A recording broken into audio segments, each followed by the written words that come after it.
One of the big challenges, I think, for a lot of marketers still is influencer and creator identification. I think as the creator talent pool has expanded, marketers now have the luxury of choice, but it's harder than ever to find the right creator to work with. And we spend so much time thinking about the marketer side of things. It's also hard for creators when they're thinking about who to partner with. I mean, there are a lot of different things that they need to be looking at when it comes to brand and content alignment, for example. And so I think that's one of the areas where there has certainly been improvement. Marketers and creators now have way more tools and resources than before. Brands are still identifying and determining compensation for creators based on a metric like follower count.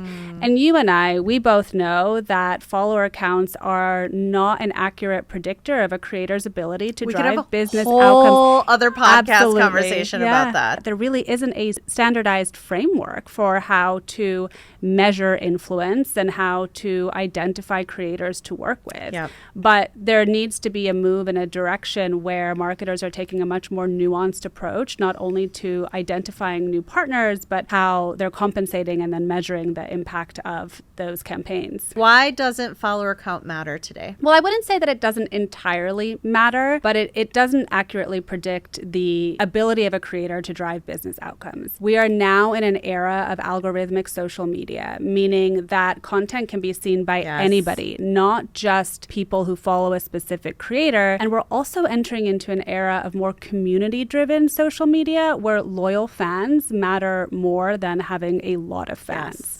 It's quality over quantity. Absolutely. And I think the other thing, that marketers still struggle with is the word niche. And I think there's a misunderstanding that niche means small. And those two terms are not necessarily synonymous. A niche really just means that a creator has found a part of a market that they can speak to in their own voice and with authority. And any good creator, regardless of their size, should have a niche, especially, again, in this very competitive, very saturated social media environment where it's difficult to break through if you don't have a unique value proposition.